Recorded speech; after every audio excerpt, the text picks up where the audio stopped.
పోలవరం లేదు, అమరావతి లేదు, 3 రాజధానులు అన్నారు. ఏ అభివృద్ధి లేదు. లేకోకుండా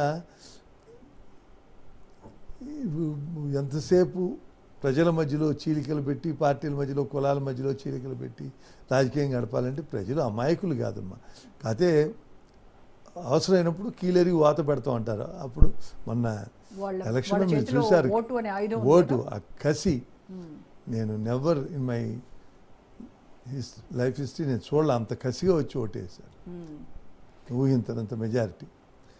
కానీ వైసీపీ నేతల వెర్షన్ వేరే, కంప్లీట్గా మీరు చెప్పిన దానికి ఆపోజిట్గా ఉంది. అంటే కూటమి ప్రభుత్వం వచ్చిన తర్వాత కంప్లీట్గా అభివృద్ధి పడకేసింది.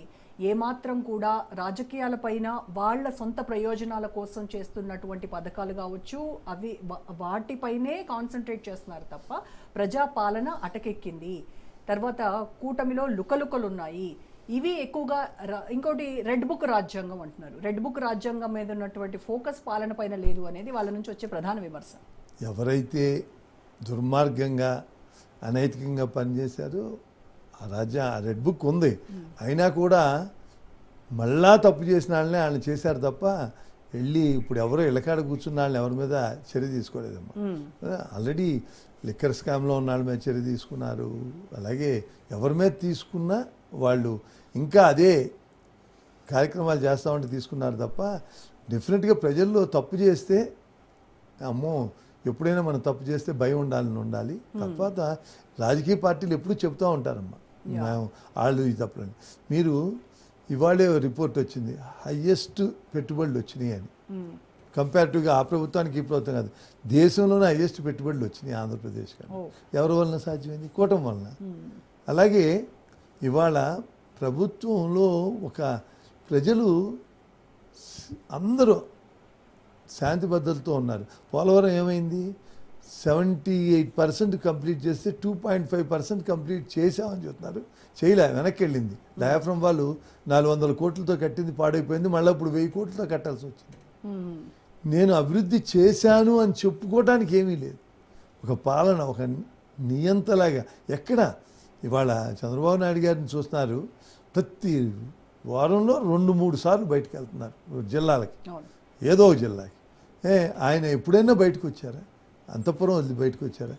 పాదయాత్రని అందరినీ, ప్రజలను అందరినీ ముద్దు పెట్టుకుని కలిసి అలా చేసి అధికారం వచ్చిన తర్వాత అసలు ఎవరికి కనపడలేకుండా అంతఃపురంలో కూర్చుని అసలు నిజంగా ఆలోచిస్తే ఈవెన్ వర్షాలు కురిసి జనాలు ఇబ్బందులు పడతా ఉంటే వెళ్ళి ప్రజల్ని ఆ బాధల్లో ఉన్న రైతులను ఓదార్చకుండా రెడ్ కార్పెట్ వేసి వచ్చి ఎగ్జిబిషన్ చూసి హెలికాప్టర్లో వెళ్ళిపోయారు. కానీ ఇప్పుడు మరి అదే రైతుల పట్ల వాళ్ళ పక్షాన వైఎస్ఆర్సీపీ ఉంది, మేము పోరాడతాము. పొగాకు రైతులు, మామిడి రైతులు దిగుమతి ధరల కోసము, మద్దతు ధర కోసము, అంత రాజకీయ ఎజెండా తప్ప పొగాకు రైతులకి ఈ ప్రభుత్వం ఏమి చేయట్లేదు, అన్నీ చేస్తుంది. ఇబ్బందులు ఉన్నాయి ప్రతి రైతుకి. పొగాకు రైతు ఎప్పుడన్నా ధాన్యం కొనుగోలు అయితే మొదట 3-4 రోజులు పడింది, ఇప్పుడు 24 గంటల్లో డబ్బు వేస్తున్నారు రైతుకి. ఎంత ఊరటమ్మా! నువ్వు ఎప్పుడన్నా ఇచ్చావా? జీతాలు ఇచ్చావా? పెన్షన్లు అనుకున్న డేట్కి ఇచ్చావా? 1వ తారీఖు. ఎన్ని ఇబ్బందులు ఉన్నా ఒక్క ల్యాండ్ విషయంలో ఏ వైసీపీ నాయకుడైనా జగన్మోహన్ రెడ్డి కరెక్ట్ అంటారు. నా తల్లిదండ్రులు నాకు ఇచ్చిన భూమి మీద ఆయన ఫోటో ఏంటమ్మా పాస్బుక్ మీద? భూమిలో 400 కోట్లు. ఇప్పుడు ప్రతి ముఖ్యమంత్రి అయినప్పుడల్లా మారిస్తే ఇప్పుడు 15 మంది ముఖ్యమంత్రి 60,000 కోట్లు. పాస్బుక్ మీద ఆయన ఫోటో ఏంటి? రాజముద్ర ఉండాలి. అలాగే భూమిలో పాతేశారు రాళ్ల మీద. ఒక్క వైసీపీ నాయకుడు వచ్చి జగన్మోహన్ రెడ్డి చేసింది కరెక్ట్ అని చెప్పానండి. రాళ్ల మీద ఆయన ఫోటోలు ఏంటో 700 కోట్లు ఖర్చు పెట్టి పంచాయతీ ఆఫీసులు కూడా రంగులు వేసి, ఒకటి కాదు అధికారం శాస్త్రం అనుకున్నారు. బటన్ నొక్కితే సరిపోతుంది, ప్రజల డబ్బు ప్రజలకు ఇచ్చి ఓట్లు మనం దండుకోవచ్చు అనుకున్నారు. తర్వాత ఒకటి కాదు నిస్సిగ్గుగా పబ్లిక్కి సంబంధించింది. ఇప్పుడు ఈ భోగాపురం ఎయిర్పోర్ట్ కూడా ఇది ఒక క్రెడిట్ వార్ నడుస్తుంది. టీడీపీ వర్సెస్ వైఎస్ఆర్సీపీ లాగా మారింది.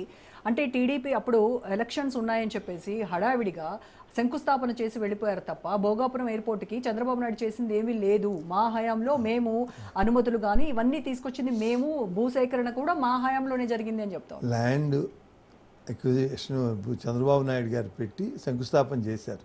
చేసిన తర్వాత ఆయన వచ్చి ఆయన టైంలో 5 ఏళ్ళు టైం ఇచ్చారు, నువ్వు కంప్లీట్ చేయొచ్చుగా, నువ్వు చివరిలో శంకుస్థాపన చేశారు. చేసిన తర్వాత ఇవాళ